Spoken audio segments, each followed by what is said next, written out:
Salut les amis, coucou les petits loups. Alors, dans la même veine que retoucher ses photos ou pas, je vais vous parler des pratiques labo pour vous aider à mieux tirer vos photos. Alors, combien ont retouché eux-mêmes leurs photos?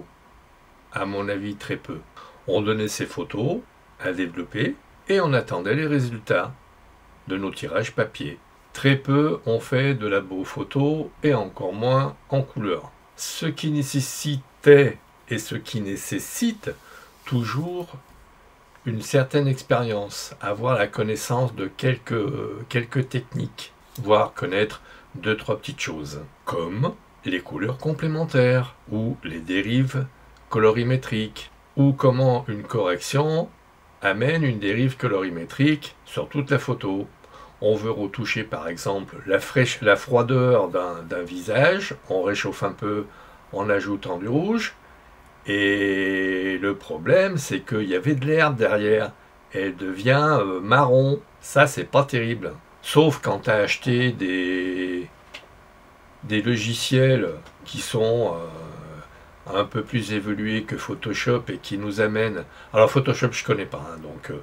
j'ai dit Photoshop comme je vous aurais parlé de Tartampion.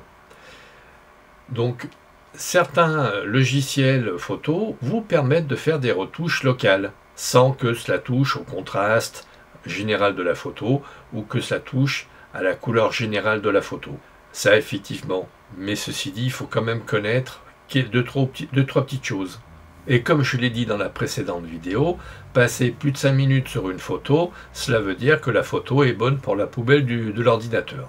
Alors, quand tous ces nigauds poussent leur curseur à fond de façon caricaturale, sur qui plus est un écran qui n'est pas calibré, c'est comme de saler une soupe sans l'avoir goûté. Je prends l'exemple de mon papa qui salait systématiquement la soupe de ma maman, et un jour, volontairement ou pas, maman sale plus que de normal sa soupe. Mon père, comme à son habitude, mit une tonne de sel dans sa soupe et la soupe fut immangeable. Ma mère lui dit « c'est bien fait, la prochaine fois tu goûteras ». Et bien là c'est un peu pareil, c'est retoucher ces photos sans savoir si votre écran est bien calibré ou pas. Est-ce qu'il tire sur les jaunes? Est-ce qu'il tire sur les bleus? Eh bien, c'est comme mon papa qui salait systématiquement sa soupe. Vous voulez quelques conseils? Allez, mon premier conseil, si vous voulez retoucher vos photos, achetez-vous une sonde de calibration.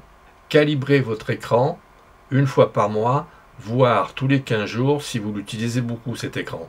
Deuxième conseil, achetez-vous une charte grise qui coûte dans les 10 €. Voire une charte couleur. Alors par contre là les chartes couleurs, j'ai regardé sur Amazon comme ça vite fait bien fait, la moins chère que j'ai trouvée coûte quand même 40 €. Mais bon, faut savoir ce que vous voulez, si vous voulez corriger vos photos, retoucher vos photos de façon adéquate et pas de façon caricaturale, et il faut en passer par là. Alors vous voulez être le roi de la retouche photo? Ok, avant toute chose, avant votre séance de shooting photo, faites une photo de votre charte, grise ou couleur, de façon à faire une photo étalon qui reflètera les conditions de votre prise de vue. Prenez votre photo étalon, avec la pipette, prenez du blanc sur votre blanc et regardez comment réagit votre photo. Vous copiez les réglages que vous avez faits sur votre photo étalon et vous les collez sur vos autres photos.